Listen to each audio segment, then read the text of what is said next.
Welcome back from lunch. I think we're going to get started here. I know there's probably going to be a few stragglers still coming in, but in the interest of time, we are going to invite our next presenters up.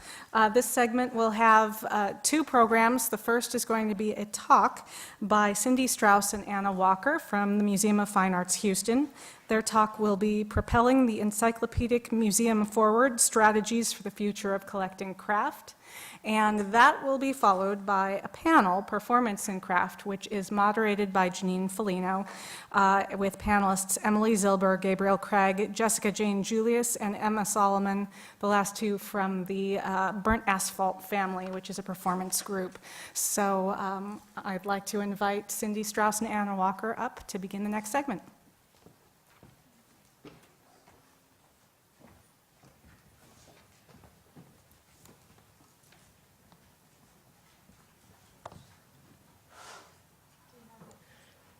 Hello, everyone.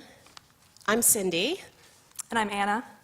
And thank you to Nicholas and to Nora for having us here, and to Katie for making everything run very smoothly today.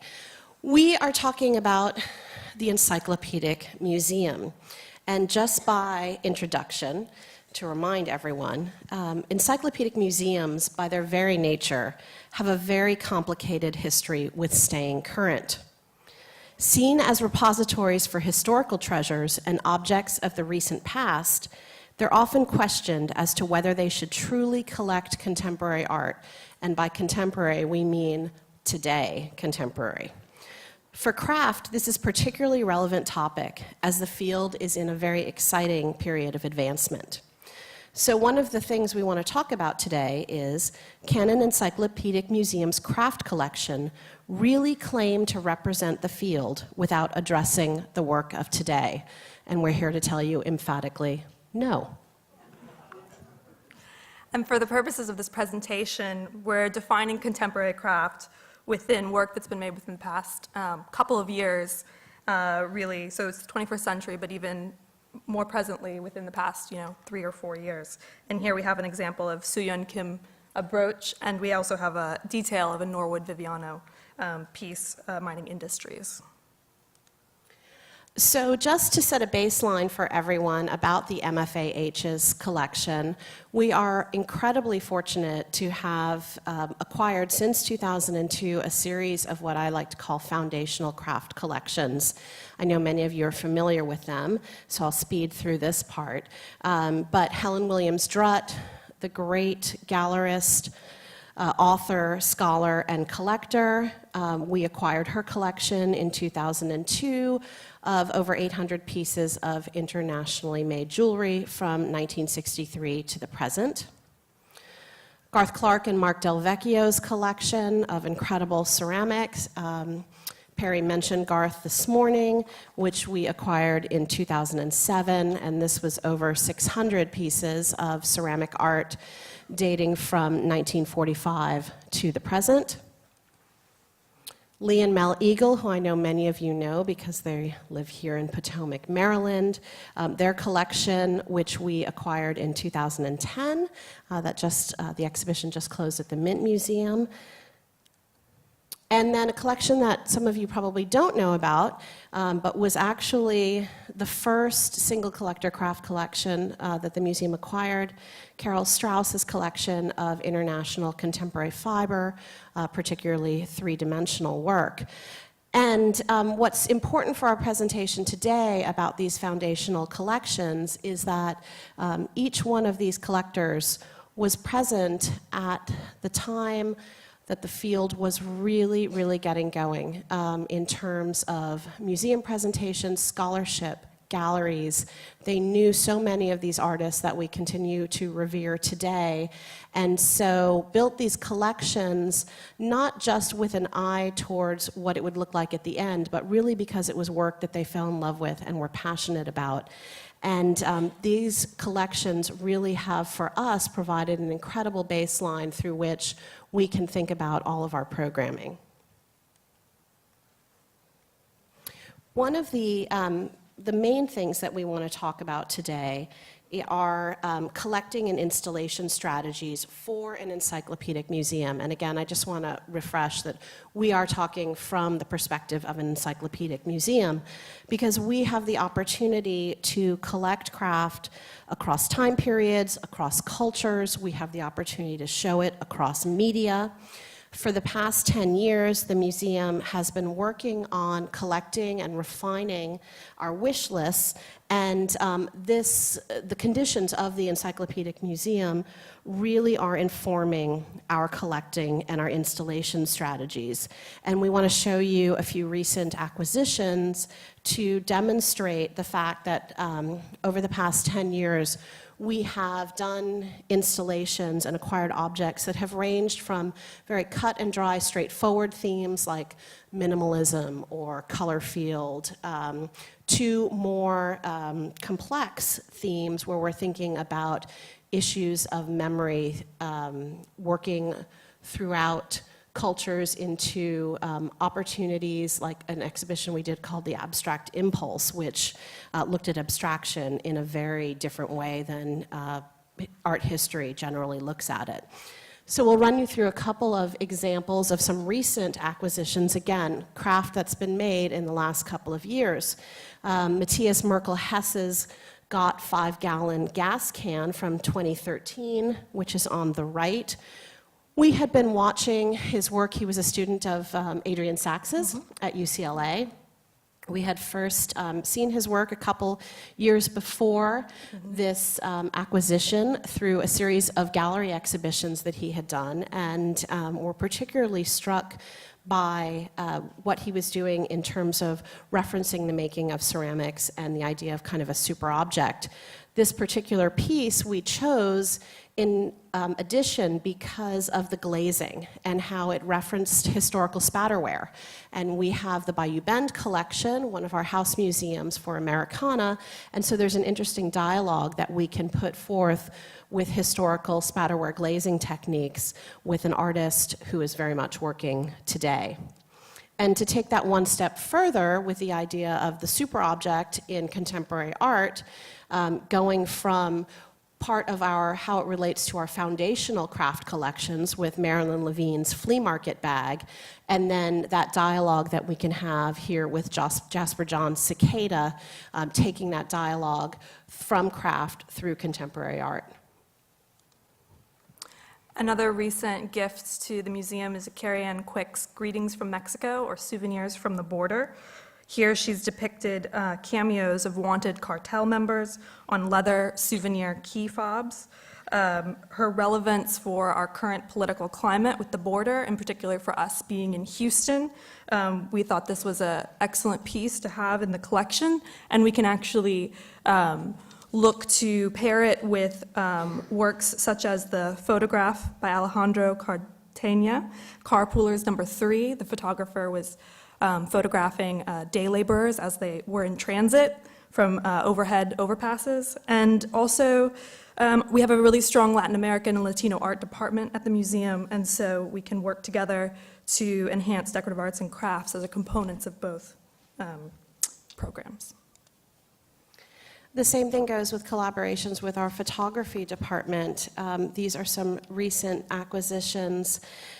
Not only the Penelope Umbrico mirrors, which for our purposes was a series of photos of interiors and objects that really deal with issues of ideals of beauty and messaging those ideals of beauty in the same way that Jonathan Wall's swag thinks about historical mourning jewelry, but blows it up to a much larger scale and makes it very sculptural and formal in terms of its interpretation.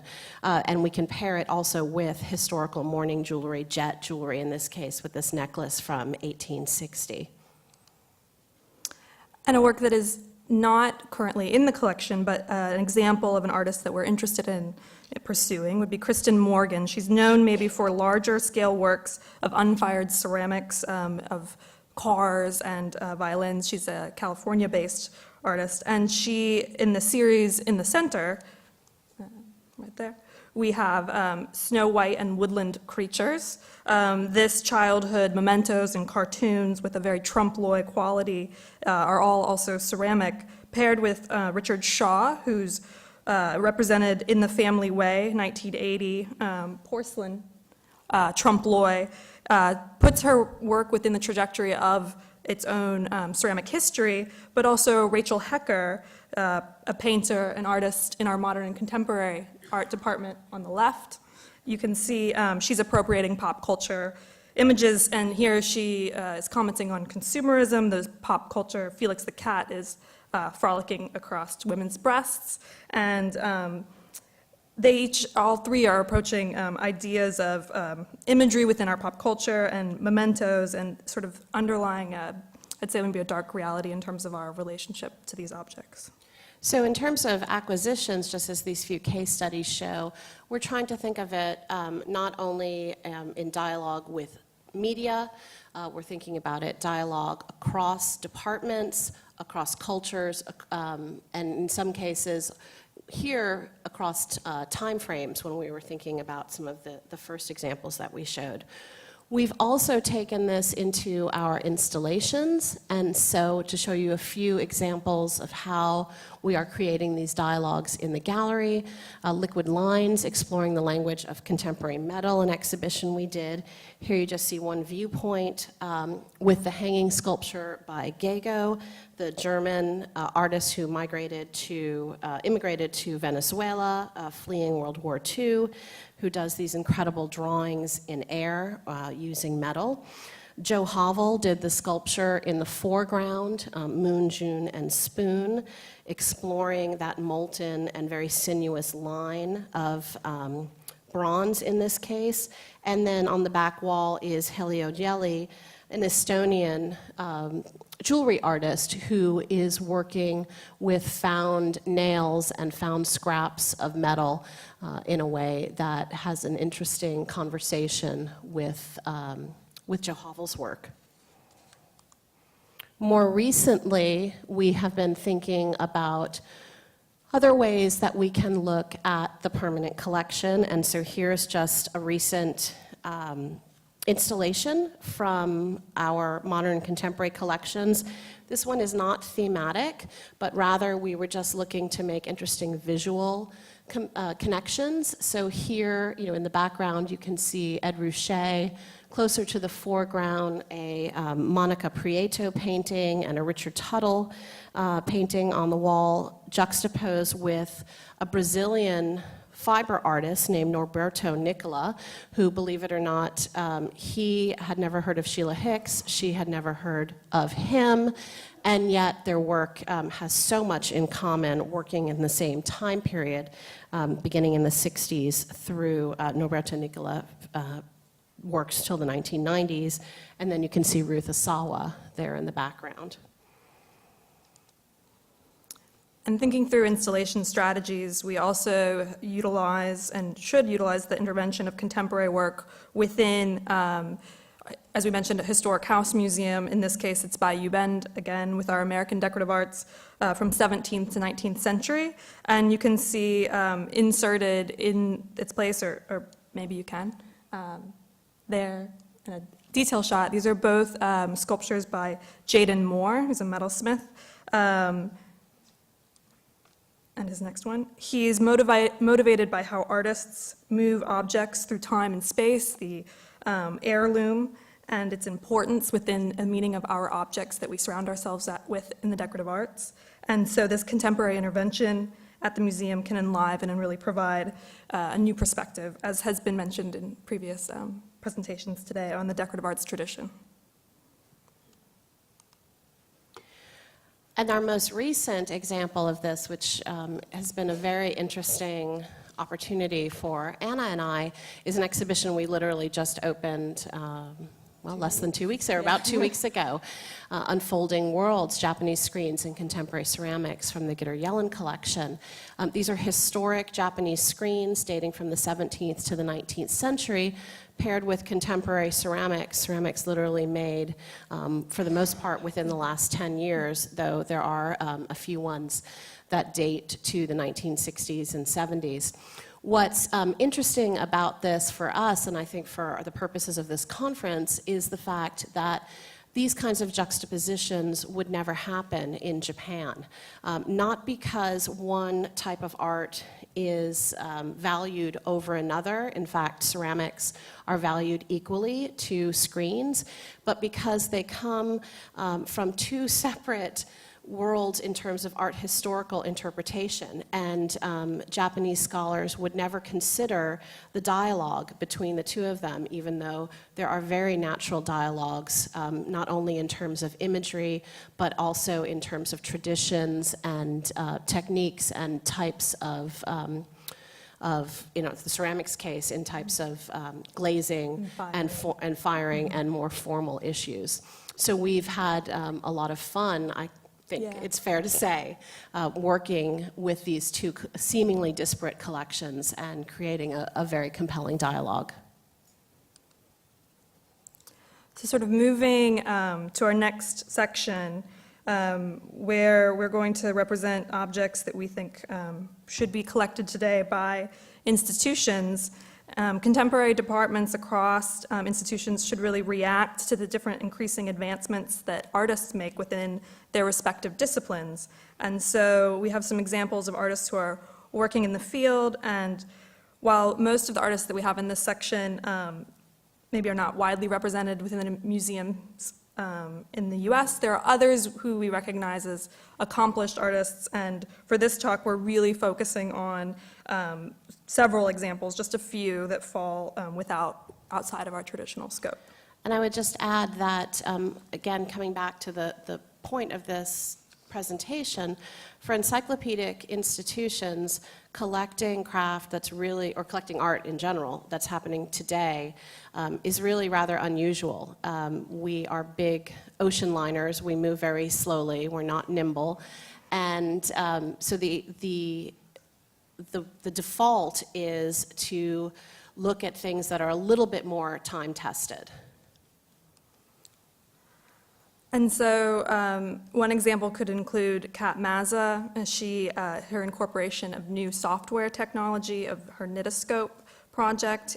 Here you see two screenshots where she's translating testimonials of individuals who work in the textile industry through her Knitoscope software that then translates this into knitting stitches. And these are video pieces.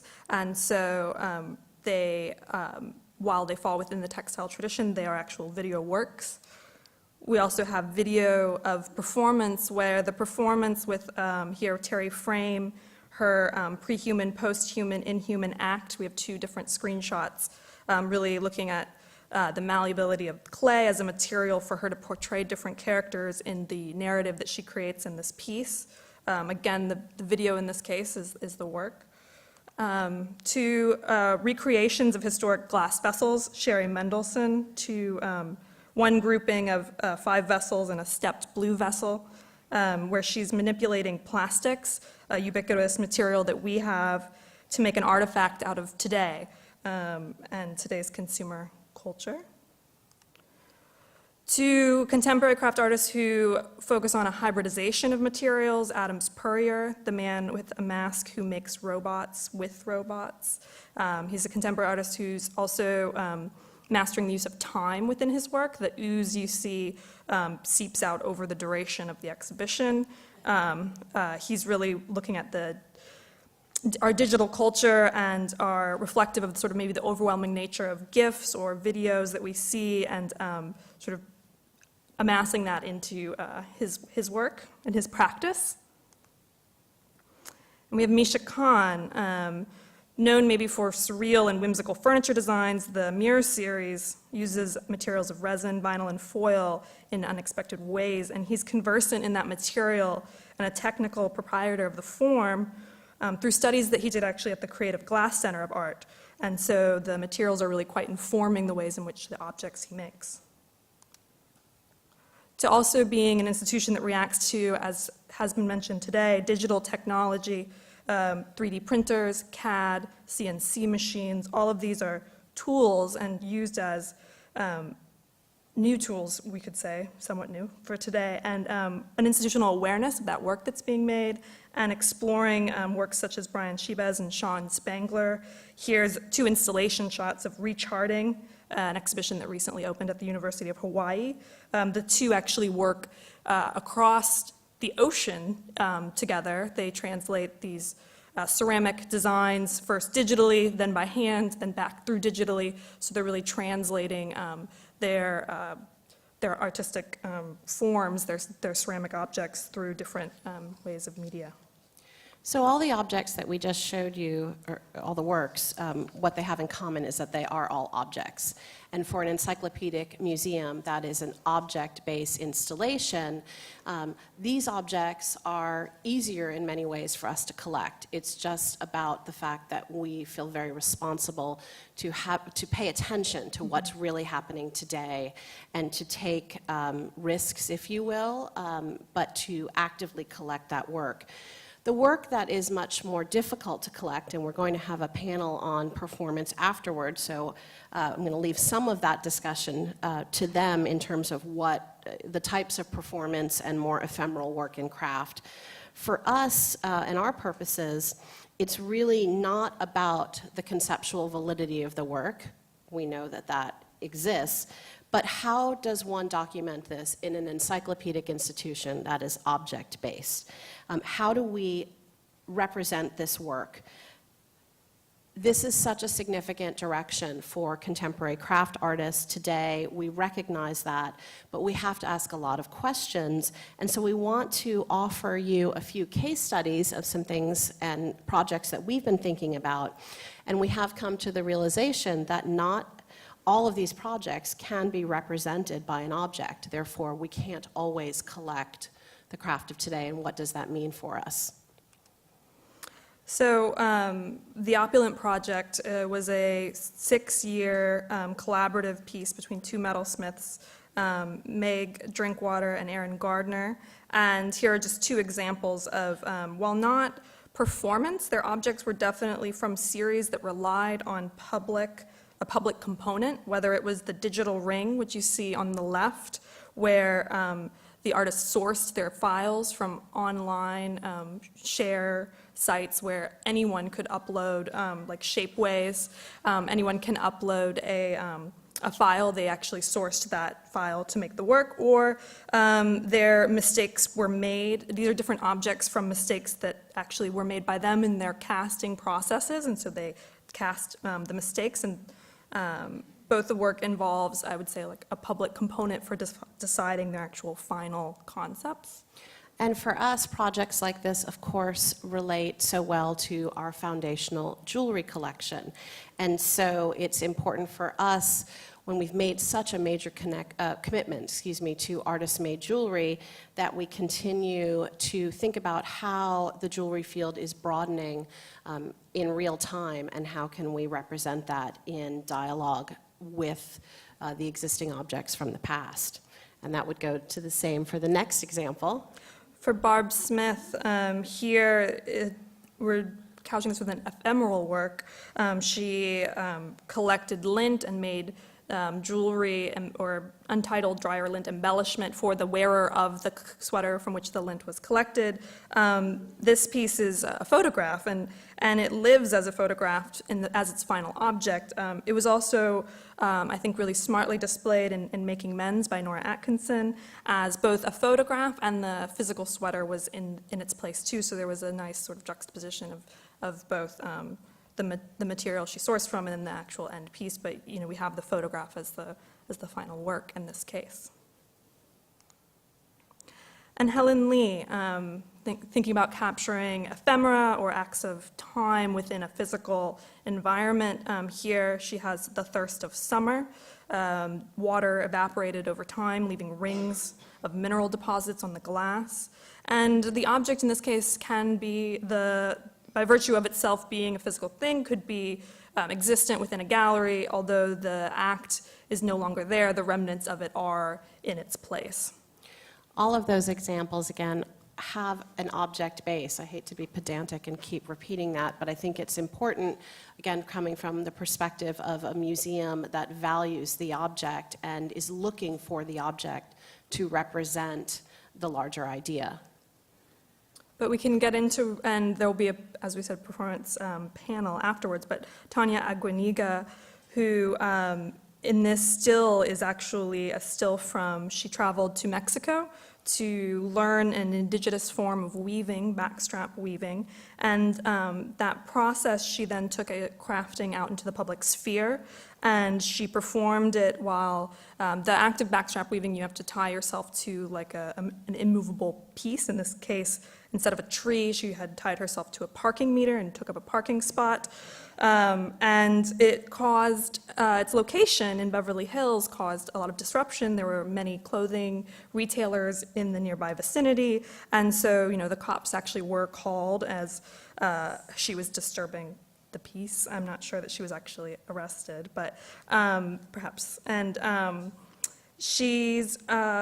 it's really, while at the end of this performance there is a physical woven thing, can we by removing that, or by maybe just showing stills, or by showing a video even of the work within a museum or a gallery structure, are we not removing the context of the work itself from that act that was happening in the public space? Can we really recreate such an event? And I think that it's fair and it's okay for there to be projects that frankly can't be collected. It doesn't mean we can't stage them or host them within an encyclopedic museum environment and talk about the dialogue with other works of art or with permanent collections while they're happening, but not everything that is made today can be documented. Museums really have, as we saw with Jaden Moore's work, have the opportunity to commission a lot of works and act as patron in terms of single bodies of work that might be interventions. Mostly these kinds of projects live just as an exhibition. Something like Claire Toomey's Piece by Piece, her most recent installation at the Gardner Museum. This is one of a series of installations, interventions she's done at institutions ranging from the V&A to the Nelson Atkins to smaller museums in England. And they do present an incredible dialogue with the architecture of museum or often historical objects, particularly ceramics, because she is a ceramic artist. But they do tend to live singly as interventions or exhibitions. And we, I think, have a responsibility also to work with artists of today in the role of patron. And just sort of bringing it back around, an example that was actually recently gifted to our museum, Theaster Gates' Untitled Ceramic, an artist known for his performance and social practice work. In this case, we do have a physical object as a result of his work with the Dorchester projects in Chicago, where while dismantling buildings, he displayed the work within a gallery setting, sold the works, and then the sales would go back into his nonprofit with Dorchester. So just sort of walking you through works that we don't have necessarily or have not collected, but this example recently came about, and we wanted to make sure to include it and acknowledge that. And so while much of the work we presented is craft of the moment, we're also, arguing that there's an element of risk-taking for museums and institutions to undertake whether these are unproven or untested works. It's important for us as institutions to take a leading role in identifying those works, even if they've been made only in the last 2 years, by young artists, or maybe it's an artist who's made their first significant body of work, and sort of acknowledging that those works should become part of our institution. So while Anna scrolls through some other work that falls into that category, I'm just going to end by talking about what impact this has. How do we actually do this? And it goes beyond the institution deciding to make a case for it, to take a leading role. It goes beyond the individual curators, but delves into the ideas of patrons. And circling back to our foundational collections, which were the result of some extraordinary people who had the foresight and had the passion to build these collections. So a lot of the work that we're looking at, it doesn't look like craft of yesteryear. So how can we entice our existing patrons? How do we develop the next generation of patrons to get excited about the work that's being made today? That's one of the things that we have to address in order to make this philosophy into reality.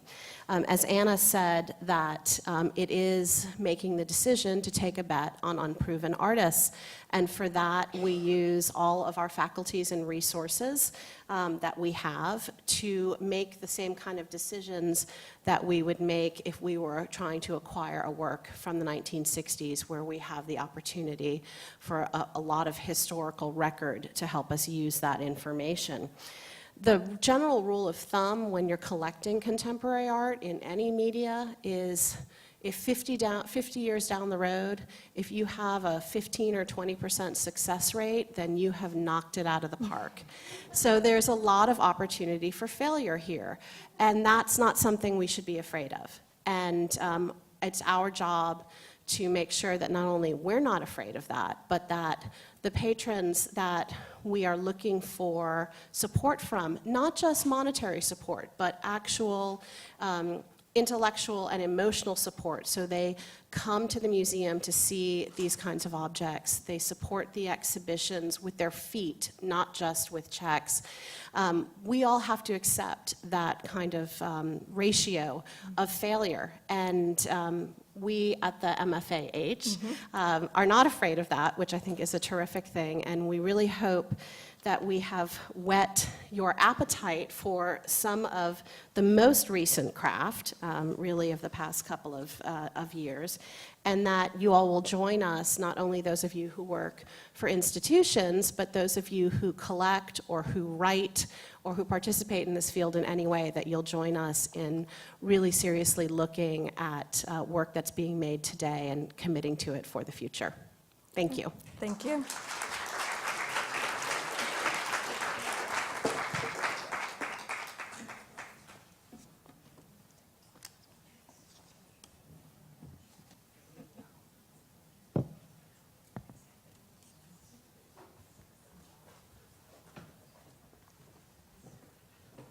Jeannine Falino, the moderator of the next panel, I would like to welcome her on stage.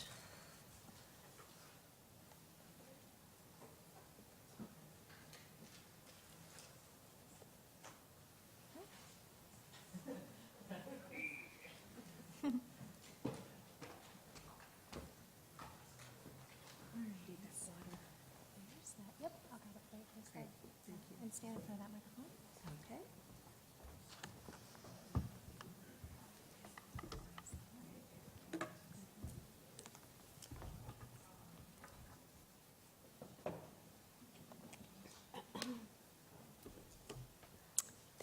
Thank you, everyone. And special thanks to Nicholas and to Nora for arranging for this wonderful day of exchange and for giving us the opportunity to address performance and craft. Before I begin, I just wanted to say a few things. One is that I've spent my career as a decorative arts curator. I've worked in encyclopedic museums like the Museum of Fine Arts Boston. I've worked in what used to be called a craft museum, the Museum of Arts and Design. I've worked in historical museums like the Museum of the City of New York, John Brown House. And I have spent my life devoted to objects. I believe that objects lead first and ideas follow. And I also spend a great deal of time thinking about exhibitions and how the objects that I select are going to be seen and how they're shown in juxtaposition one to the other. I'm very interested in the feel, the heft, the texture of objects, where they come from, the artists who made them. I'm all about the thing, the stuff of it all. And one of the reasons I was interested in doing this particular session on performance craft is because it had been something I had been seeing in the periphery of my decorative arts vision. Things that I hear somebody doing something interesting, but how does that fit into what I know? But really, in thinking about it, when the call for papers went out, I thought, I really am missing something here. And in fact, when I began to look more closely, with thanks to a number of my colleagues here, I have to say that we are looking at a major activity, a movement, and is something that needs to be discussed and shared, and somehow we need to find a way to include it in our collective thinking about what craft museums are for. And in fact, connoisseurship, which is something I've long been involved in, and where we're dealing with individual artists, you're always thinking about the good, better, best kind of notations as to, as an artist at their peak, or have they passed their peak? Where are they in their life? All those issues are really not relevant here at all, and that's not a value judgment, but just simply an observation.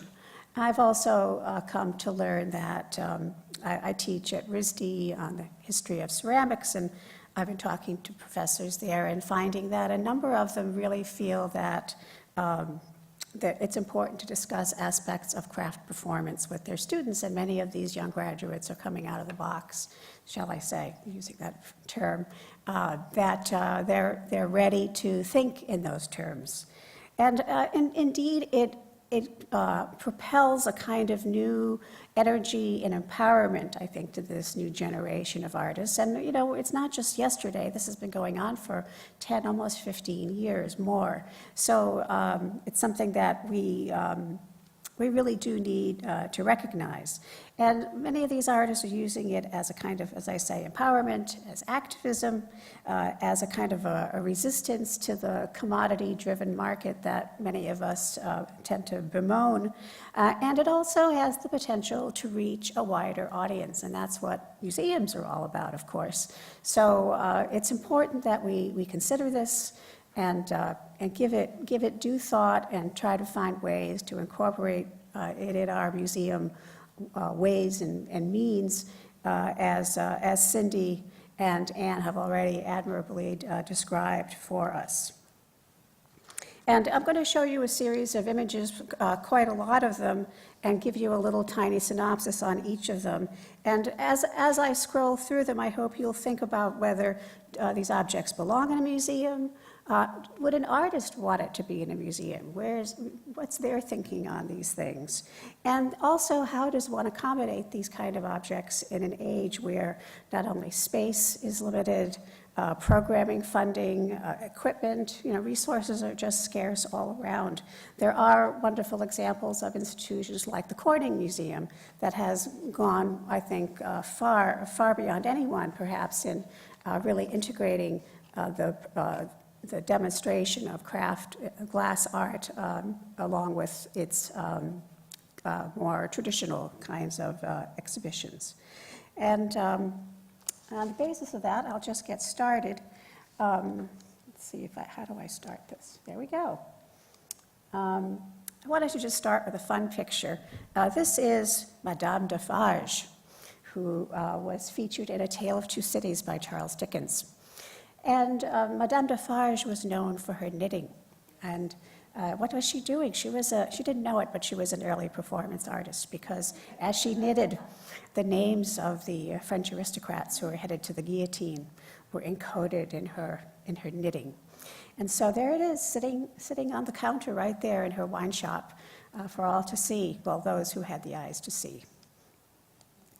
Anyway, moving to more contemporary times, of course, the demonstration has been the chief method for sharing materials and the beauty of them. I mean, all of us have stood wrapped as a glass artist forms a vessel from gobs of glowing mass. And here we see Mary Shire, the great American potter, with her husband Edwin. They taught in New Hampshire. demonstrating at one of the craftsmen's fairs in the 1940s. And look at the faces on everyone. They all are just are really wrapped in admiration of how she raised that lovely vessel.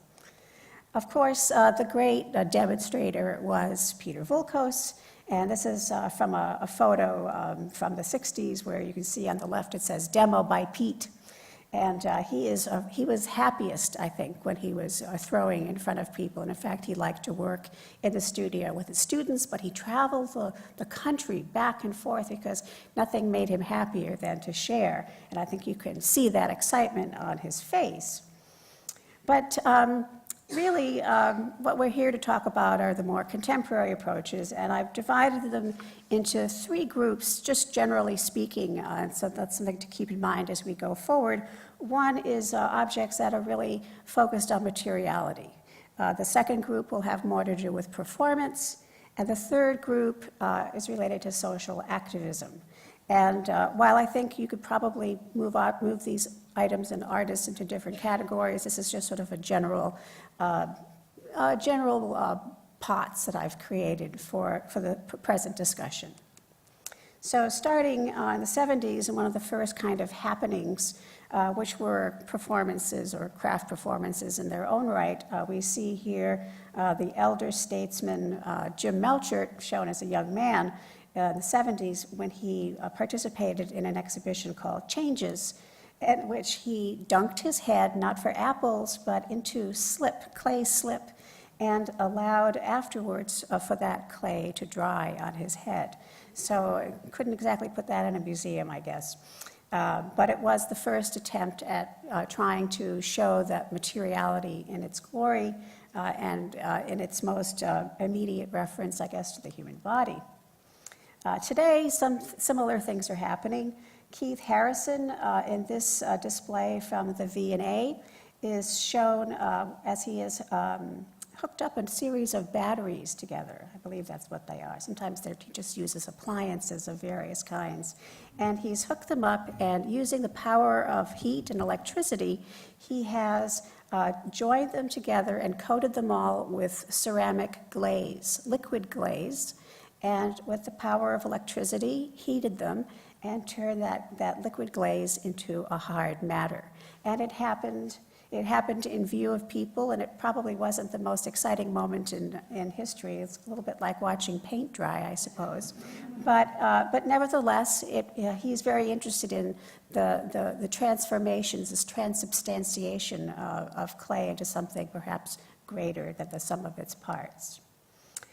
We've heard before about Tanya Aguiniga, and in this case, she has used the power of felting and her own body to create this most unusual project called Felt Me, in which she, with the assistance of many loving hands, was felted into existence.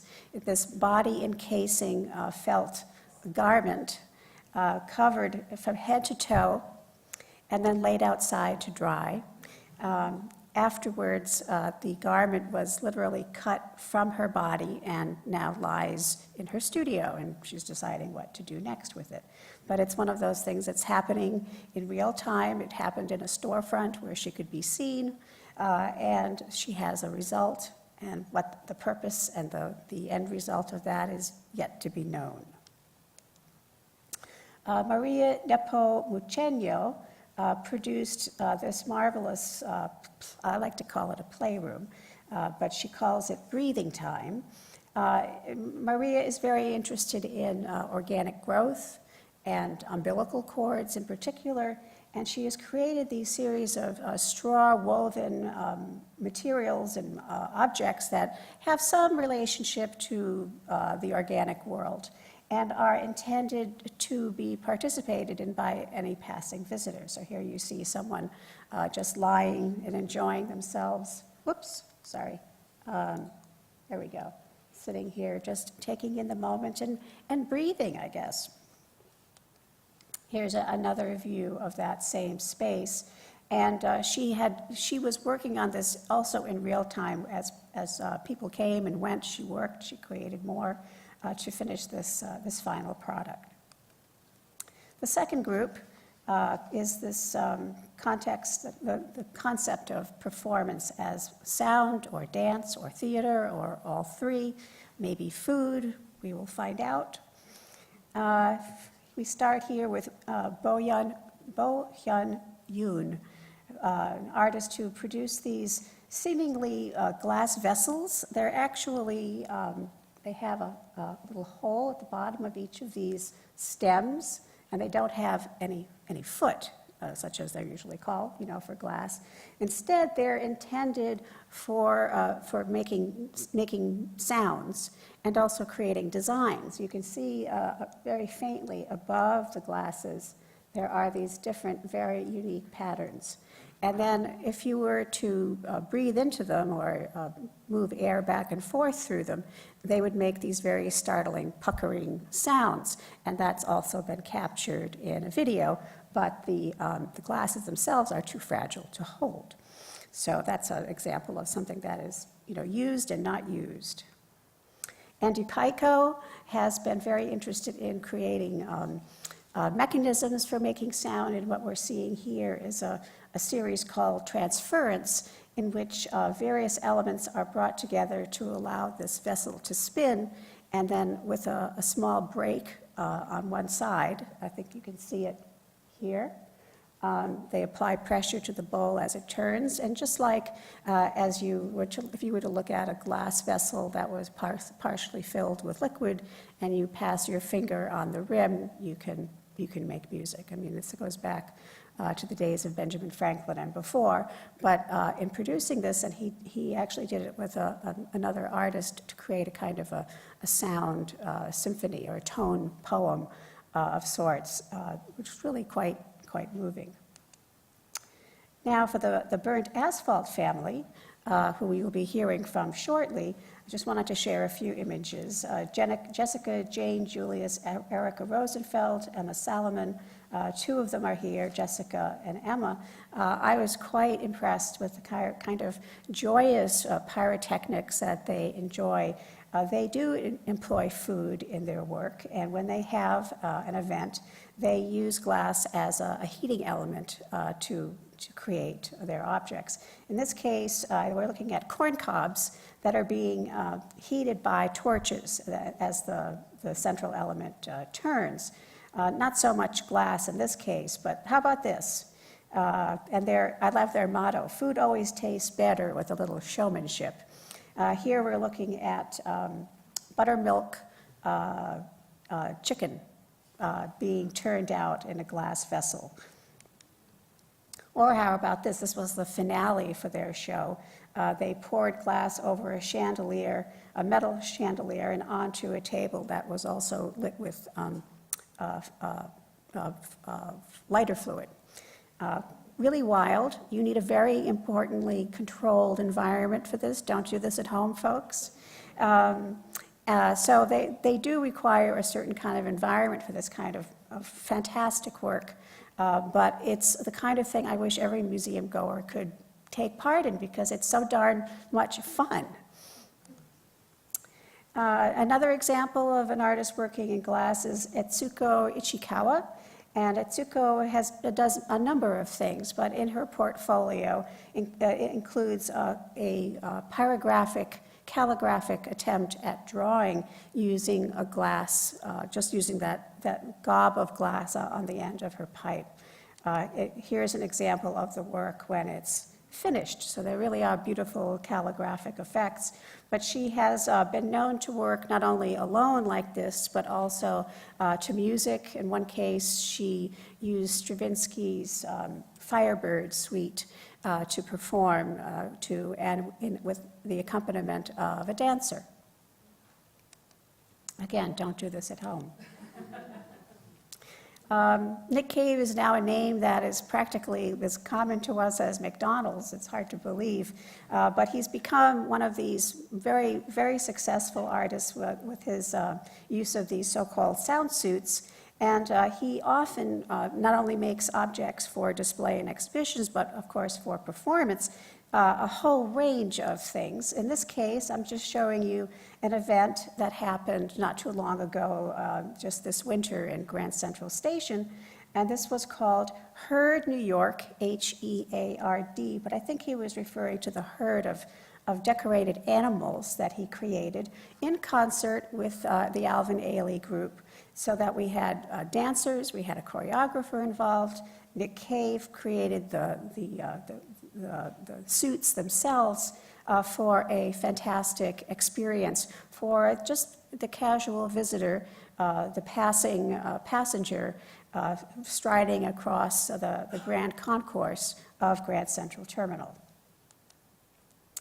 Then Ann Wilson, long recognized as really a pioneer in this area, she recently produced this work called Walking New York, and interestingly, she was asked to come up with a topic for this particular performance, and it was at the Drawing Center in New York City, and she learned that the building the Drawing Center was in had originally been built for the Positive Motion Loom Company. It seemed too perfect to ignore. So she took these 4 columns, I guess you can see 3 of them here. She took these 4 columns and developed a system whereby participants would walk with a spool of thread around these 4 poles and create a final object that you can see on the right. But it was a performative process, took about 2 months to complete, and people would come and see the progress of this Walking New York as the work simply progressed. And then for something fun, and it's often shown in photographs and less as in a performance, at the SNAG conference recently, SNAG being the Society for North American Goldsmiths, there was an event where they called Exhibition in Motion, and artists came by to present their work, including Gary Schott, whose Kissing Mediator was shown and demonstrated for this occasion. Something you can do at home, I guess. And then the other group has to do with social activism. I find that this is a very important and large group, and it takes many, many forms and has many outlets depending on the perspective of the artist involved. One of the best known to me has been the Radical Jewelry Makeover Group. This was founded by Judy Ganch in 2007, and it's been going strong.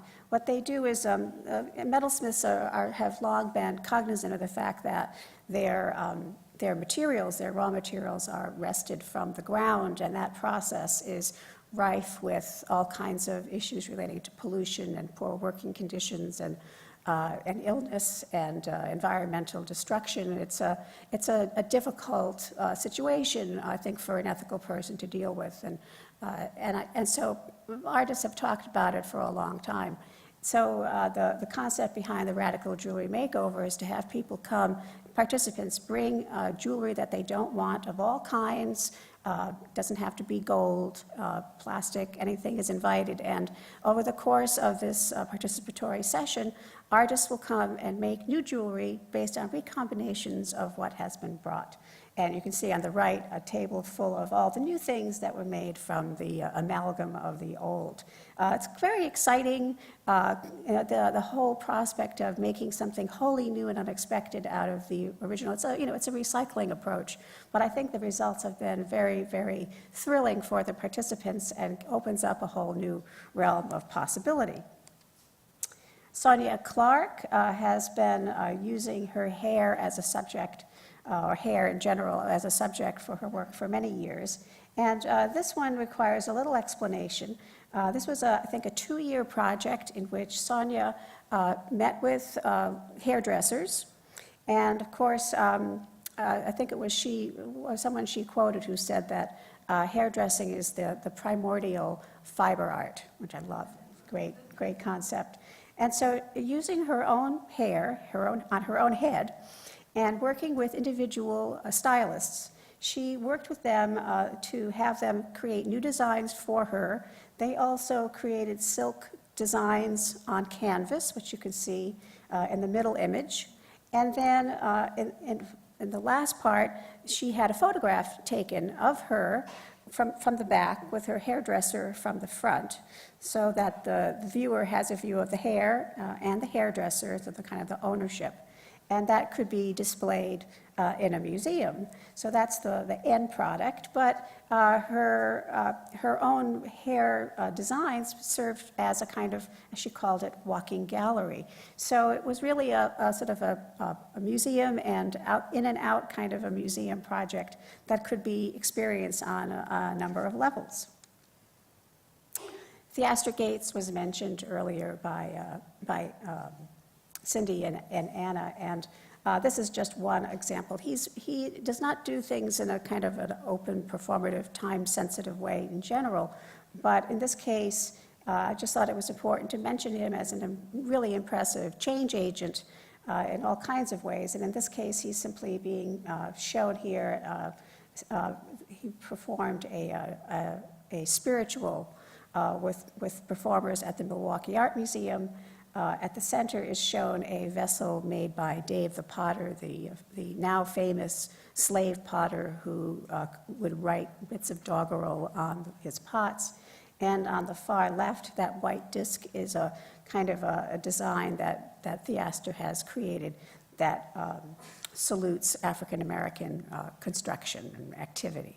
So this is where he sort of likes to combine different facets together into what tends to be a more static installation. Turning now to war themes, Aaron Toole is a potter from Oakland, California, and he has a day job, I learned today. He works at the UC Berkeley Department of Ceramics as a technician. But when he's not working at Berkeley, he is making vessels like you see here that have elements of war. They have guns, they have death heads, they have barbed wire, and he makes these because he is so moved by acts of war. He wants to see a more peaceful world, and what he does with these cups is that he simply gives them away. It's his way of combating what he sees as a warring kind of a world. So that's a kind of a quiet kind of a performance, but it happens on a regular basis, and it affects people in a personal way.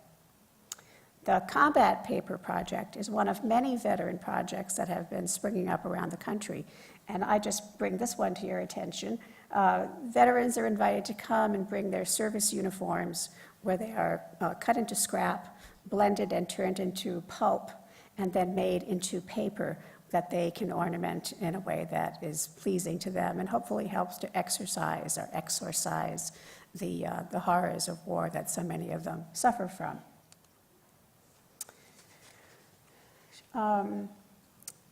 Knitting can be used for all purposes. Knitting is a huge area unto its own. We could do a whole day just on knitting, I think. But David Cole does it bigger than anybody else, I can say that much.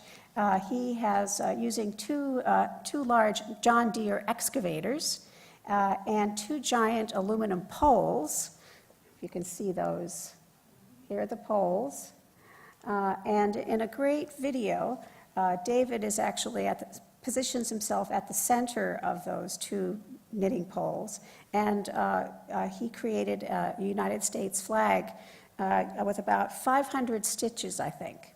And this is a kind of a commentary, I think, on the Made in USA kind of concept, but maybe also on his ability to make something so very large. But this took place over the course of a week and was at Mass MoCA, as you can see. So it was a very obvious and open exhibition area. I don't know where the flag ended up. Somewhat tongue-in-cheek, I was very excited to learn about CARPA, which is a version of DARPA, the Craft Advanced Research Projects Agency, in which the artists are looking to advance crafts and defend against the foreign invasions of any sort relating to craft, of course. And so this is a great fun group, and there's a lady, I always want to call her Frau Blucher, Frau Fiber, thank you. Frau Fiber is one of the leading lights of CARPA, and while they're having fun, obviously, the fact of the matter is that we're all interested in seeing craft flourish right here, as well as everywhere else, I suppose, but giving it a little extra emphasis right here in the old US of A, waving their Camp CARPA flag. An artist who is dealing with perhaps issues of the body would be Lauren Coleman. And she is a metalsmith, and she has produced a series of objects that can be placed on the body, usually the face, as you can see here with this canal cap, this hardware pearls, different kind of hardware than your typical braces, and tongue gilding. These pieces are difficult to see, they're difficult to appreciate perhaps, but they do have an effect on the senses. And she retains the objects, but she produces photographs like those you see here, and they do end up in museum environments. Margarita Cabrera is a Mexican-American. I think she came here as a young woman, and she has been directing her practice toward this cross-border issue that so many of us have been reading about in the papers these days. And the work on the left, the sewing machine, has a few metal parts, as you can see, that are then encased in this soft sculpture made of various fibers with threads hanging out. And what she does is she is addressing the concept of appliances being made south of the border by workers, by Mexicans, who will have no chance of using those in the United States, where they're destined to be. And she uses these soft sculpture forms as a way of anthropomorphizing them and hopefully creating that connection.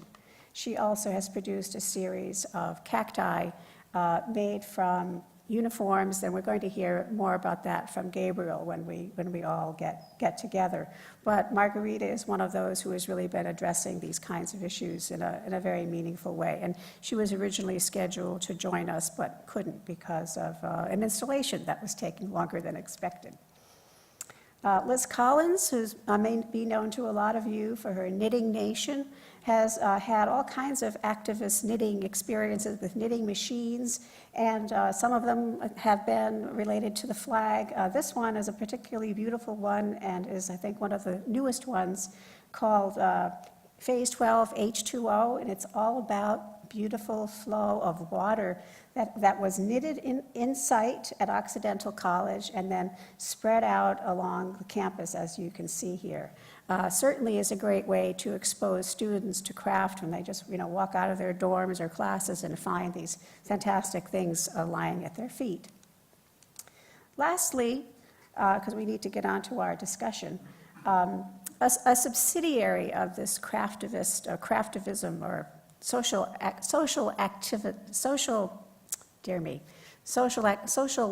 activism is the concept of a kind of a moral imperative.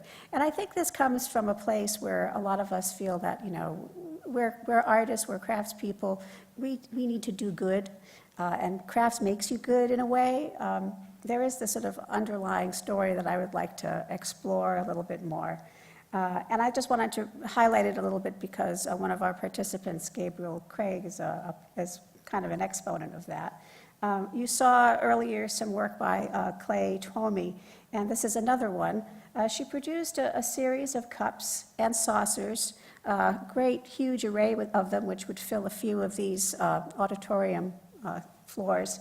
And she invited visitors to come and pick a cup, and if they wanted to, they could take it away.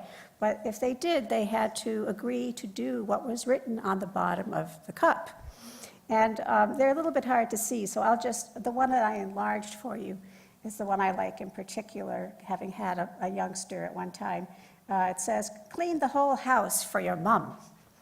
So if you took that cup, it meant that you would do that good deed. And there are similar kinds of requests on the bottom of the cup. So there's a social agreement, a social contract that's made between the artist and the individual, who is probably a museum goer. And that museum goer gets to take that piece, but then they get to extend that work still further by doing good, which I think is just a wonderful concept.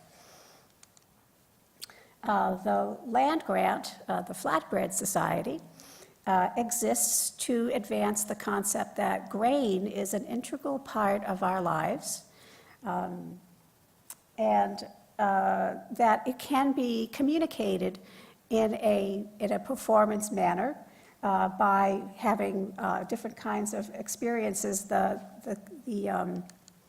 This little space here on the right is actually an area where people can be seated and where there are elements that they will use to discuss different kinds of grains. And then they have activities where they're involving astronomers, anthropologists, scientists, bakers, people who make ovens, dealing with it on a really holistic level so that it's not just art, the art of baking, that is the issue here, but that how grain affects us through time and today as well from an environmental standpoint. And I think this is, lastly, we're dealing with Gabriel. Gabriel Craig has been doing a lot of very interesting things, along with being a practitioner. He's a metalsmith who works in Detroit and produces some wonderful things. He also has a social practice aspect or dimension to his career in which he has decided to do things with the public. Here he is in the role of the pro bono jeweler. He sets up his bench in a public space and he begins making jewelry. I think it's primarily rings, but he makes them for the public. People gather around, not unlike the photograph we saw earlier of Mary Shire making a pot. The difference is that at the end, he gives his piece, whatever he's working on, goes off to one of these observers, and then he continues. So it's a wonderful and generous gift, informative, and great communication. Here's another example of his work in which he calls Forging Fanfare. Maybe he'll tell us why Bernice is written on his anvil. I'm curious about that. But in this case, the sound, if any of you have heard the hammer marks of a metalsmith making a vessel, that tap, tap, tap, will appreciate that he decided to combine this with music. So there's a wonderful, I think it's a horn that is playing while you hear the tapping that goes on. And you can, as you can see here, I guess you can hear it here. I guess if the band is not playing in person, you can get the effect there.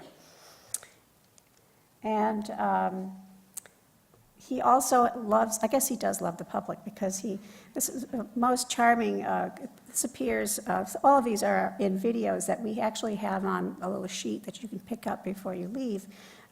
He's on an old soapbox, and like preachers of the past, Gabriel is preaching the gospel according to Kraft, and he's just reaching out to passersby, asking if they've heard about that gospel. And most people passed him by, but a few did stop and listen, and two young guys really got enraptured and spent a lot of time with him. And so it's, I think, a wonderful and surprising, I think the element of surprise is a wonderful aspect of this kind of work. That may be the last one, yes. So now, let's have our panelists, Emily Zilber from the MFA Boston, Erica Salamon, Jessica Jane Julius from the Burnt Asphalt family, and Gabriel Craig. Come on up. I'm going to move to the middle. I have a 5-minute warning at a stop sign, just so you know. Okay. To invite Cindi in the back for questions. Oh, okay. Right. So when you see the stop, that's when you should switch over to audience Q&A. Okay.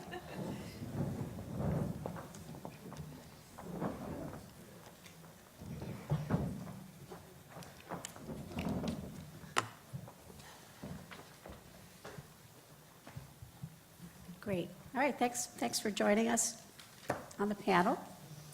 And I didn't know, before we started, does anybody just want to start off with any remarks, or shall I jump into a few questions? Let's go to the questions. Questions, okay, questions. See how this works? Okay. All right, well, this is a very open-ended subject, since it's relatively new and we don't really know where things are going. I will attempt to ask you, what is your definition of performance craft? Gabriel? Well, maybe I can start with why I started doing performance work, and I think it was because that when I was in graduate school, the system that I was a part of really had this prescribed methodology for the dissemination of the work that I was making, where it would go to a gallery or a museum who would then exhibit it, and then people would come and interact with it. And I thought for something that was so vernacular and something that's so connected with function and I think the everyday, that convoluted, the system seemed way too convoluted for me. So my very gut reaction was to just go out very directly onto the street and engage people with the process of craft. And so I think for me it was, I don't know if this is a definition, but sort of the impetus for my entire foray over the past, like 8 years now into performing is really to connect people with the product and the process that I love and try and share it and maybe hint at its wider cultural implications in a way that isn't so easily accessible through an object. It's a lot easier to be didactic when you're a person to person, than it is through an object. Maybe we can introduce the Bernaswell family. Yeah, so Emma and I are here representing the Bernaswell family. We started in 2007, and it started really organically. Also with Erica Rosenfeld, who you saw, but she's doing a show at Heller in a week. So she's pretty busy right now. We now have a collective, we are an artist collective that now is up to 30, what we call family members. Each of those are individuals that are artists, fabricators, designers, craftspeople, and chefs. And we put on exhibitions that are somewhat hard to define. You saw 3 images, but that does not show the level of depth of what we're doing. We're performing, we're making, we're cooking, we're feeding people. And I think in the beginning, it was something that we did not set out in the idea of being performers. And I think in a lot of our own work, it is maybe something that if you saw what we do personally, it's a stretch, and it is something that takes us out of our own comfort zone and our own making. But I think to answer the question about performance crafts, for us it was also about, I think, maybe not right from the start, but coming from the glass studio, where usually it's you have a demonstration and you have a viewer and you have that boundary. We wanted to take that away, and I guess redefining the studio and redefining glass and using it as a material to do other things instead of just an object, I suppose. Sort of an unexpected application, but yet drawing attention to the material. Yeah, and to create a conversation, I think, was a big deal. I think, when you feed people, they like you. And, that's just a very honest thing. But it's also at a table when you think about being able to sit around a table and have a conversation, to be able to talk about your practice, about what's going on in the art world, the craft world, and many other things kind of stem from that. So we were, one of our main goals is to create that conversation with the audience by seducing them in through visuals, spectacle, food. Fire. Lots of fire. Does it fulfill your practice in a way that your more typical studio work does not? It definitely, yeah. It definitely does, because the people in the group are all people we respect in a lot of different ways. So, the events that we put on take months. It's almost, we say it's like planning a wedding in a sense. Plus, we all have jobs. We all are, doing a lot of different roles in our life. So, Yeah, and I think that, we're, as an army of people and amazing artists and thinkers, we can do so much more and we could do so much bigger. So I think it does fulfill different aspects than our usual, very personal, interaction that we have with our own work, Yeah. with a body of people and Well, makers. there's that private world of the studio. Right, And then there's this exactly. sort of exhibitionist world. Isn't that so? Does it fulfill that for you too? That get to impersonate or perform in a way that people wouldn't normally expect of you? And I think even process-wise also, I haven't used a lot of hot glass in my own personal work for quite some time. It just has not conceptually filled the needs for me. However, to be able to explore the medium, to push its boundaries, to take it to a different level, it fulfills that aspect of actually being able to touch hot glass again and to explore that at a different level. Emily, I forgot to ask you, you didn't No, answer no, the and definition part, I'm sorry. We passed And over I you. have to say, I'm coming from a bit of a different perspective. I'm in many ways here to talk about the museum's role, and I have to thank Cindi and Anna for sort of giving some of the challenges, laying some of the challenges that an encyclopedic museum or any museum, any collecting institution deals with when showcasing or exhibiting or trying to figure out how to fit some of these works into its program. I think it's interesting just to give you a little bit of perspective on where we're coming from at the Museum of Fine Arts Boston, where we've made a concerted effort to actually not only include performance art in our contemporary department in a real way. I, as the curator of contemporary decorative arts, am included within the contemporary art department. So that conversation around performance art, as we're building a strategy for collecting contemporary craft, building on a long history of craft at the MFA, which Jeannine is a huge part of, we're thinking about that in concert with how we build performance into the program at the MFA. And I brought just, to give you a sense, we have a new dedicated curator of performance art as of about 2 years ago. A big change for an encyclopedic museum. This sort of coincided with the opening of a new contemporary art wing. This is our most recent members magazine, to do a slight shameless plug. And a 2-page spread here on performance art at the MFA, which I'll keep in case people want to see a little bit closer, but it is clearly a sort of central part of our contemporary art program.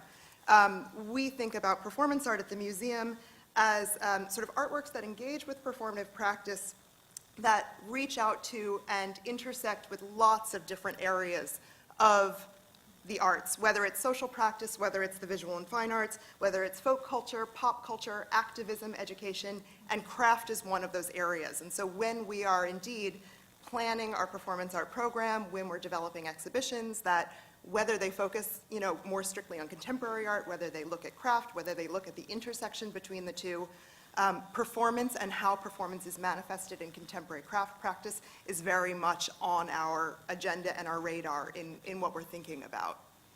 And aren't you also in the process of defining what it is you're going to be collecting? We are indeed. I mean, we think about bringing performance, both as it relates to craft and more broadly, into the museum's program in a couple of different ways. We think about performance artworks as parts of exhibition checklists. So when you go through, when you make that checklist, and it's usually objects, you might have a performance on there, and that performance is staged in concert with the exhibition. You don't need to collect it. Some artworks are not intended to be collected. They don't need to be collected, but to have them as part of the conversation at the museum is important.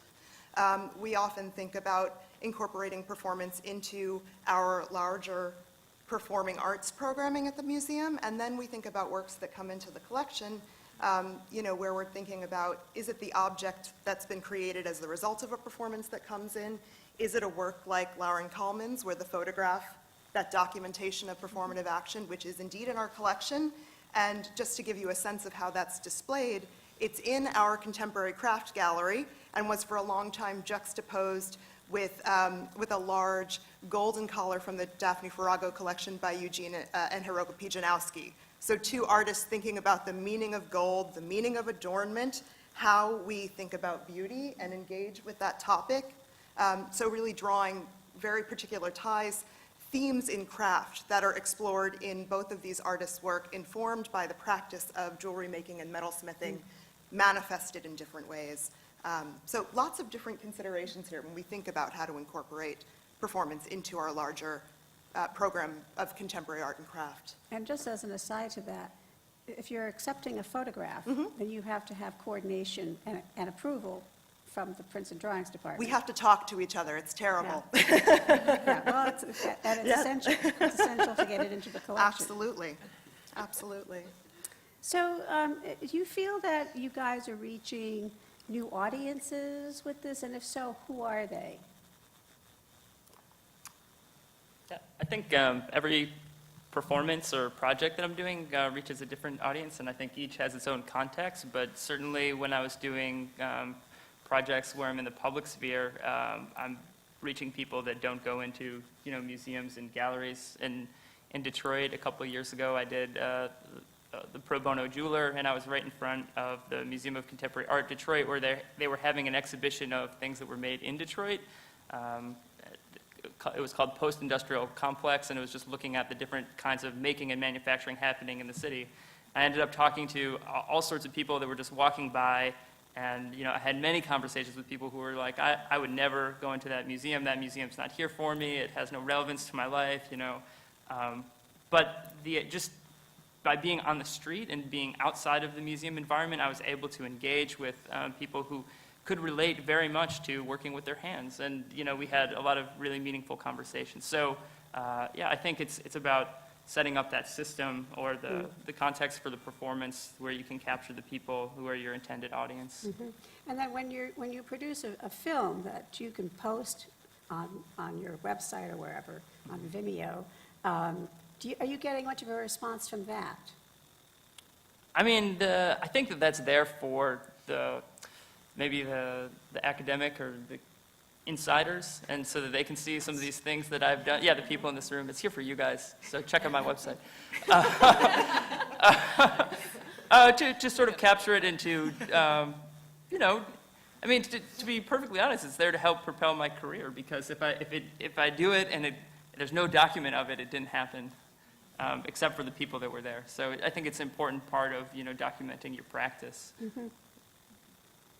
I think this intersects in a kind of interesting way with the actual performance works that we do end up bringing into the museum's collection. We focus our works usually on performances that can be staged without the artist present. And so whether it is an object an artist has created that engenders and asks people to engage with or make a performance, whether it's a documentation, it is very hard if every time we want to stage, say, Gabriel's work at the museum, we have to call up Gabriel and have him come to us, as much as we would love to do that.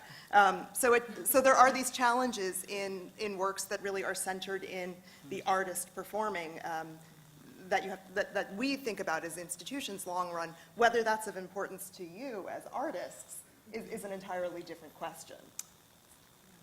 I would say, though, that there are many performance artists who are accepted within institutions whose work centers around them being present, especially very bodily works. Well, I think it's the difference of whether it's exhibited or collected. Yeah. That's the sort of difference I'm thinking about. And it's that temporal issue, What are we going to do in 100 years when I don't think Gabriel Craig will be with us? How does Gabriel Craig, go on? Sorry. Contemplating my own mortality now. Whoa. Got heavy. But as curators, we do think about that quite a lot. About our audience, which question are we following up here? Well, mortality, audience. The Bernaswat family keeps us young. Yeah, exactly. Through fire. Well, our audience is crucial to our performance, whether we, I don't know how to comment on whether we have a new audience or of sort, but, we do cater to, our venues are generally venues that include a glass studio. So that invites, possibly glass collectors, glass fans, right? But they Yeah. are open to the public. And I think one of our new audiences is foodies. You know, Foodies. people that are We do in have a lot of food foodies, that's culture. right. And through collaboration, we collaborate with other types of fabricators and chefs, and that starts to open up doors. And I think for us, one of our main things is trying to figure out how to present this work and to do this outside of the hot glass studio. That's one of our big challenges that we face all of the time, because there aren't many glass studios that can actually house us. If you can imagine 30 people on a floor that's about this size, all working with something that's very hot and dangerous. Plus, we do installations. So in our last performance, we hung a refrigerator with a couple thousand rubber bands as a chandelier above the audience. And so, but that was activated that we could pull and it could move, but it could light the stage. So these, you know, these kind of settings, they take time, they take funding, they take location, they take support.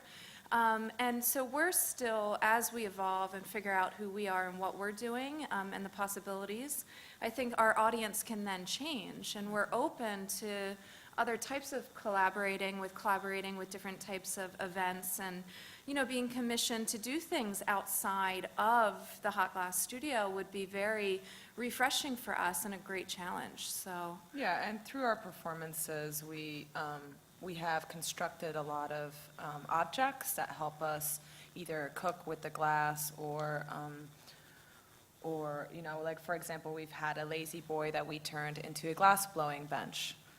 Meaning that, you know, we added some metal parts to it so that we can roll a hot pipe and not burn the lazy boy chair, which was Granny's, I think. And, you know, bringing my that, grandmother's, yeah, yeah. bringing that into Mortality. our show, bring that back. Bringing that into our shows and changing the studio space into possibly your living room or your kitchen, and really changing the space, and then bringing those artifacts into the museum as these objects that would have time to be viewed differently and through a different experience than through the performance would be very interesting to us, you know, apart from video and photography and other installations that could be created. I think that's something that we would be very interested in. Do you feel that other artists, like metalsmiths or glass artists, are like watching you and saying, hey, I want to do this too? Or, you know, are people getting excited about this? Well, both of us teach at Tyler School of Art in Philadelphia, and, you know, our student base, you know, definitely is a part. I think one thing we're very good at is bringing in people and getting people to want to help us.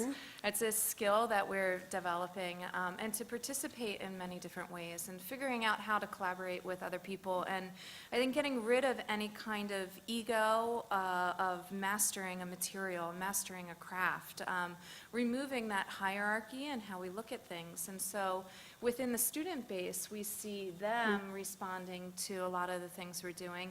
People get excited during the performances and actually come onto stage. A little too excited. And engage, Yeah. and then we'll hug them and we'll say, you have to sit here, you know, that these Yeah. are, you know, these are different types of interactions you can't always plan for and to do. So I think, you know, the spectacle side of what we do is very exciting and But I mean, engaging. in glass blowing, there has been, you know, some cooking. A lot of artists out there have, you know, cooked some peppers in the hot glass studio already, or some popcorn is a glass demonstration that happens a lot. But for us, it's about taking it obviously to another level. But there's been a little bit of that, you know, already happening here and there, I think. Great, great. Now, we don't have a whole lot of time left, but in that time, we've got about 5 minutes. Let's talk, return to the museum story here, because that's kind of what we also need to address. And as Cindi and Anna have already started that conversation for us, I just want to ask Emily, ask Emily, you know, where do you come down on this? Do you feel that you're comfortable with a wide spectrum? Are you, now that you have this new performance person and you're obviously collaborating with them, are you trying to keep the door open wide, or you feel like you really need to tighten your parameters at this stage? You know, I think we're looking broadly. I'm, again, operating within the context of a contemporary art department as opposed to a decorative arts department, which I think is a little different, and looking at craft as it relates to performance when it works in the context of the programming that we're trying to do for our institution and in concert with our collection. We're lucky to have somebody for whom that is really their primary focus, and my interest is in making sure that as she's looking more broadly at performance art, that the kind of work that's being done in concert with craft, work that really brings these things that, you know, are in some ways inherent to what we think of when we think of craft, whether it's a relationship to the body, to use or function, to the transformation of materials that are sort of inherently performative, that we see often in artists who really have strong craft skill and craft knowledge, but want to bring that work into the performative space. I'm really interested in making sure that that's on her radar and that we work collaboratively to represent that in our program, to provoke interesting conversations, and conversations that look at the span of what is happening in the craft field from object making to performance at this moment, and then also drawing that and connecting it to our historical collections in whatever ways that we can. You know, the performance collection at the museum is still very young, and we're still very much in the process of forming this. It's one of the reasons why panels like this are sort of so vital at this moment, because I think that's true for lots of institutions as we kind of wrestle with these themes and ideas. And then one of the objects that we've sort of talked to, or people have alluded to, is the kind of the sloppy piece that gets made because of the performance situation. Peter Volkos, I'm not sure if I mentioned this, but when he did his demos, a lot of the demonstration pieces were not his best work, shall we say. And I guess a number of those are probably in museums today, but how do you feel about that kind of thing where you're dealing with something that's made on the fly, maybe not be the most thoroughly thought out object, but is that sort of representative of the moment, the spectacle, and so should be, you know, interpreted as such?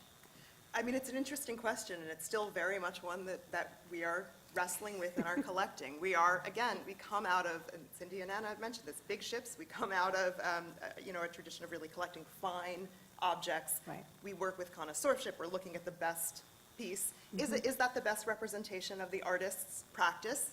That piece that is not necessarily so finely made, and is that the piece that we want to represent that artist in our collection? So these are interesting questions, and especially as, you know, many artists are still very much in, you know, early or mid stages in their careers. I think we have been staging and including more performances in exhibitions than we have been doing active collecting in the past 2 years since we've had this new position. I think that question also assumes that a piece that's made during a performance is not going to be of high quality, and I just would point to Oleg's piece that the Renwick collected, which was an incredibly involved entire, you know, room environment that I think would stand up to any of her other work, whether it was made in performance or not. And I mean, I did a piece at the National Ornamental Metals Museum where I recreated a piece in their collection, and the audience, I invited them to recreate a piece as well, the same piece, so there are 3 versions of the same piece. And you know, I would say that the piece that I made came pretty close to the quality of the one in their permanent collection, and then the one that was made by the audience was definitely not even close to either of those. But at certain times, that could be the point of the performance, is to sort of meditate on the skills involved in making them and bring that to the attention of the audience. So I think that there's all sorts of opportunities for exploration of skill through performance, which are important. Well, this has been a great exploration today. I want to thank again the Renwick for having the foresight to hold this kind of a panel. And I want to remind everybody that we do have a little handout. There is some here at the bottom of the stage and also at the top of the stairs that includes Emily's little 2-page spread from the bulletin, and on the back of it is a series of locations, sites you can explore for some of the videos that I've alluded to by many of the artists in my presentation. And I encourage you to explore and have some fun and discover all these great artists. Do we get audience questions? We're going to now go to the questions. Yeah, now we're going to be joined by Hooray. Cindi and Anna for some questions. You anticipated that. Are they going to stand? I don't know. You're going to stand? Okay, it looks like I'm your only runner at the moment, so hold on.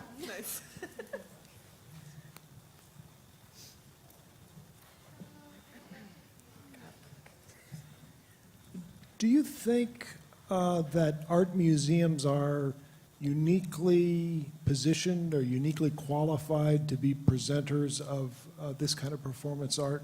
I mean, what qualifies an art museum to be the place where people come to see this kind of performance? That is an excellent question.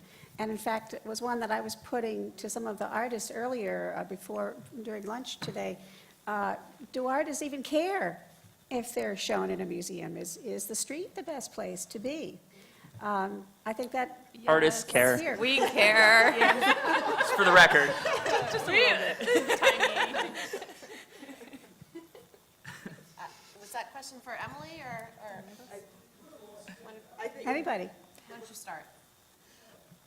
I mean, I think we are one place to look at performance. Obviously, we are not always the best to showcase every kind of performance that's out there in an exhibition I have coming up in August, where we are working with Etsuko Ichikawa, who Jeannine mentioned in her piece. We will be showing video and pyrographic drawings in the exhibition, and then walking over to Mass Art to use their hot shop to stage a performance. And so that's a real challenge.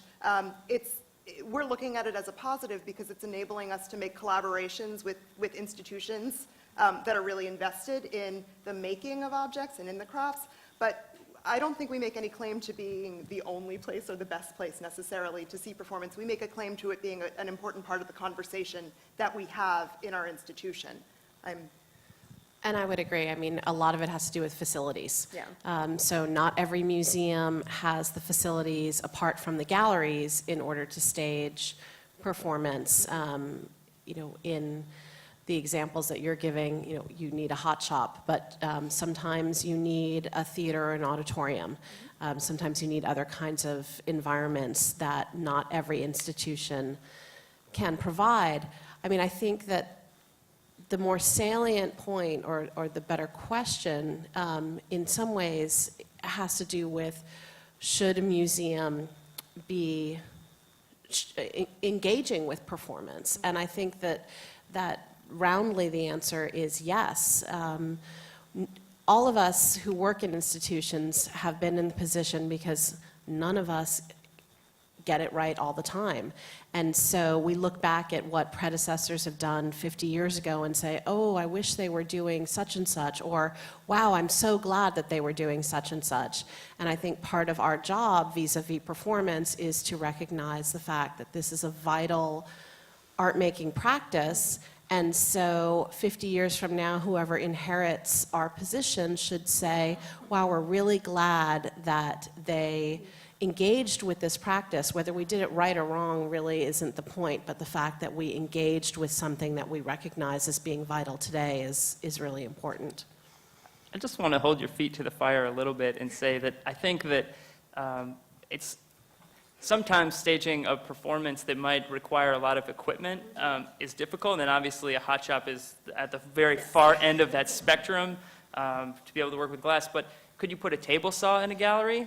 Probably. Is it going to be a lot of red tape to cut through to make that happen? Absolutely. But, a lot of the people, in terms of the clout that we carry, with our careers, we're not Chris Burden. So if Chris Burden wanted to put a table saw in the middle of a gallery, I'm sure that could happen. But, if a wood artist wanted to do that, I think it would be much harder for the museum to justify. I can say that it's been a challenge, and part of the challenge for us over the past 2 years that we've really ramped up this programming. And I will say the museum, the MFA has had performance staged in the museum since the 1970s. This is not entirely new. It's just an increased focus, is working with our facilities people, working with our exhibitions designer. I mean, it's really getting everyone at the institution on board and letting them know what the scope of what they may be doing is. We had our facilities crew dismantle an entire car in the parking lot of the museum with an artist in it and then put the car back together. To get them to the place where they were willing to do that and understood that it was important to the larger contemporary art program at the museum took a lot of conversation, but it's important conversation for us to be having. And just to piggyback on what Emily said, because everything is absolutely right. You know, with all of this, it's about having an advocate. You have to have a passionate advocate inside the staff who can take the leadership role to say, this is important, we need to do it, to convince the others to go along. You have to have the passionate advocates outside of the museum walls who say, we want to see this kind of work. Leading with your feet as well as leading with the funds that could make the purchasing of said table saw possible, et cetera. But without advocacy and leadership, none of it's going to happen. Any other questions? Yeah, hi. Thanks so much for your presentation. This question is actually for Gabriel specifically. I'm from the Denver Art Museum, and I can imagine if something like what you did in front of Detroit happened at Denver, we'd be all over it, and we'd love it. I was wondering what the response was from the museum. Did you go rogue and do it on your own, or did they know you were going to do it? I knew the director of public programs, and I told him what I was going to do, and I think he basically said he didn't want to tell his boss. But he's kind of out there anyways. Yeah, so I think that, yeah, let's see. There was no reaction from the museum. I think that the museum didn't know that I was doing it in an official capacity. They didn't endorse it, and I think that once they knew about it, there wasn't really any reaction. Hey, Gabriel. Anna. You went rogue in Houston, though, right? When did I do that? On 19th Street, in front of 18 Oh, Hands. you want me to tell that story? Oh, well, I think it's actually relevant. This is Okay. relevant, So- please. Sorry, I can also tell. Well, let me try and remember.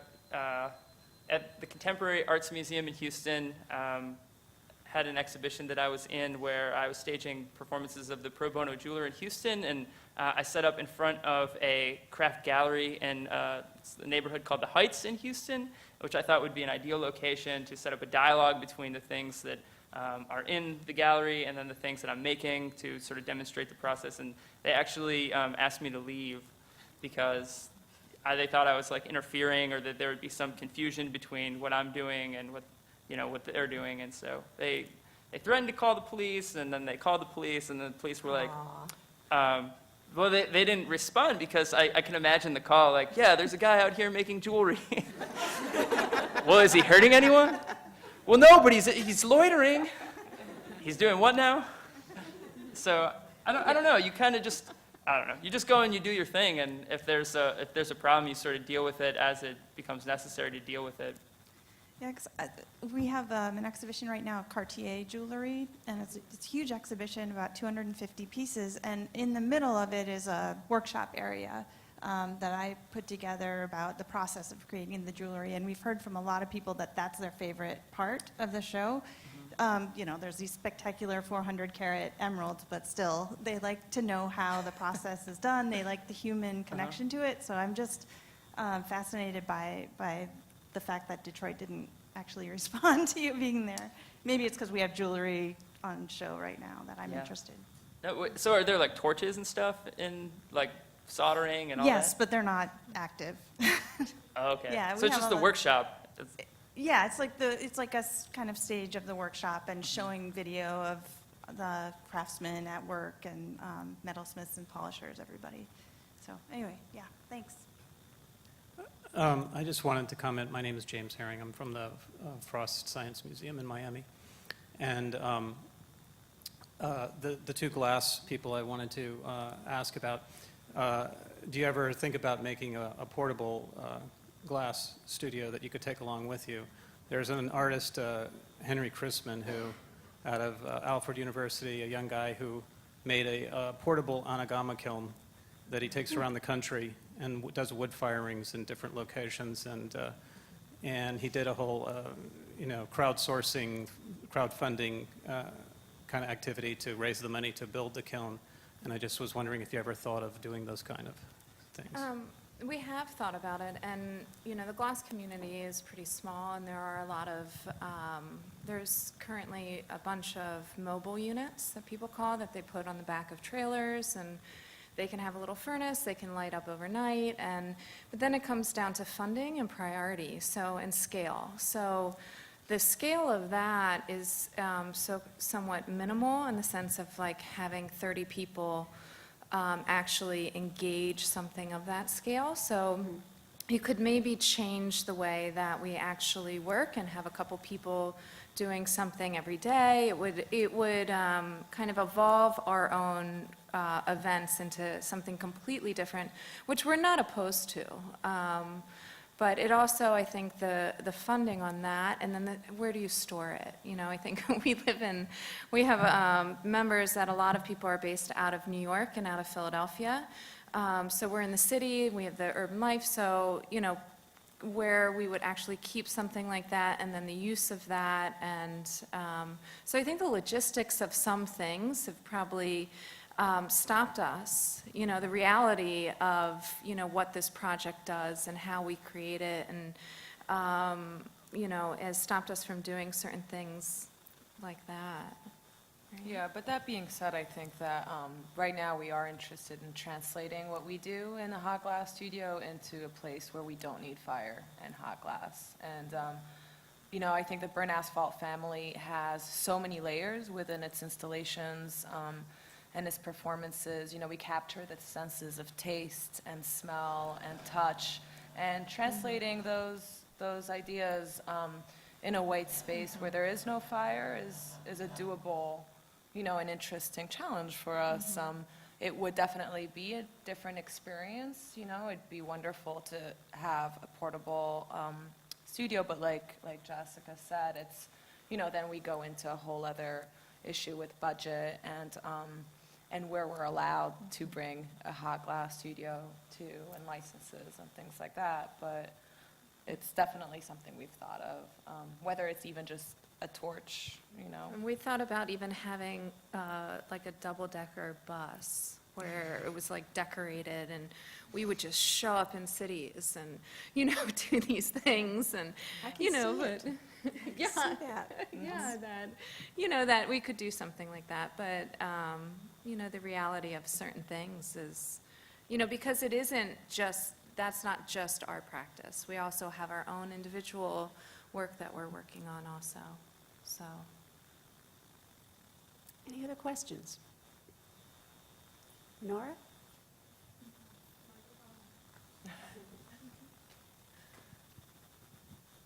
Okay, my question is for Gabriel also.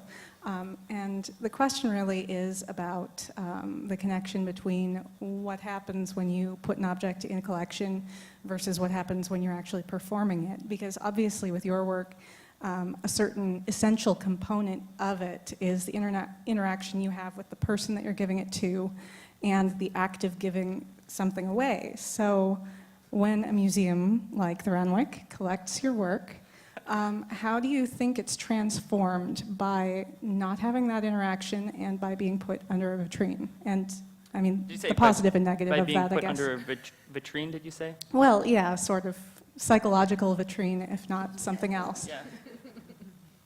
You know, I think it becomes something different, certainly. And with the Pro Bono Jeweler, that project is trying to capture, I think, audiences that are outside of a museum. So then when it is co-opted by the museum, there's a certain tension that arises there. And I think that one of the reasons that I stopped doing the Pro Bono Jeweler as much is because people, when I was invited to do it in a museum setting, patrons of the museum would find out that I was giving away jewelry and then show up and try and like push the people out of the way that didn't know what was going on. And so it was, the spirit of the project was a little bit, but in terms of your question, I think that it ends up becoming these like peripheral objects or detritus from the performance, and then that documentation and is what you guys collected. Yeah, it sort of becomes more of a material culture object than an art object in some way. Mm-hmm. Yeah.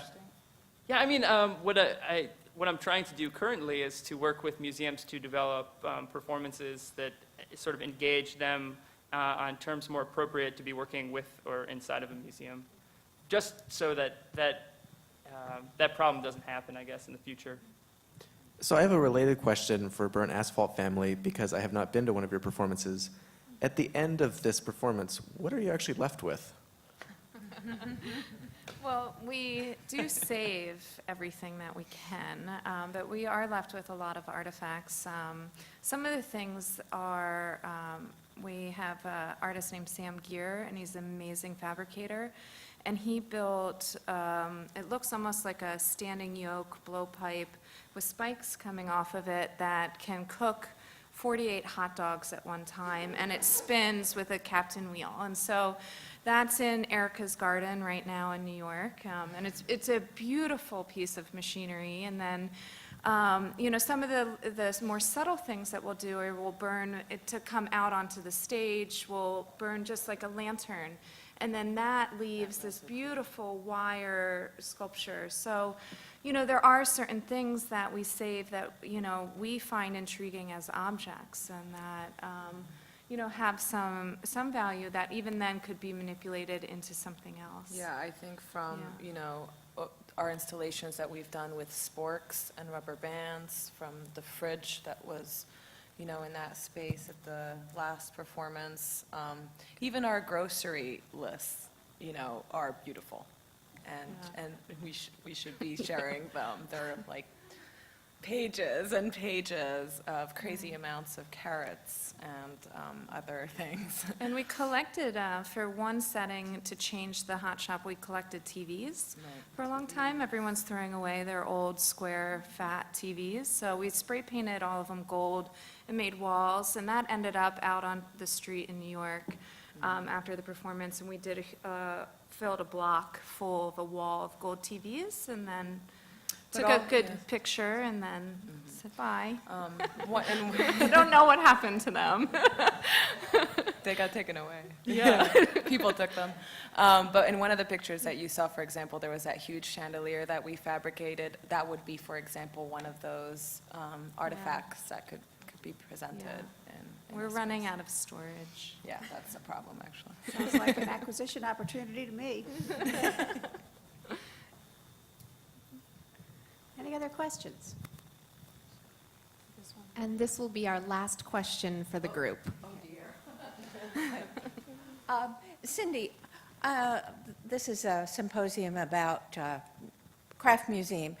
I notice your exhibition on the Eagle collection, you entitled Beyond Craft. Better than craft, more than craft. What exactly did you mean by that title? The exhibition actually contained works of art from their collection that weren't craft. So perhaps it would have been better to say craft and beyond, but it was less wordy. And so part of it had to do with the actual makeup of the exhibition.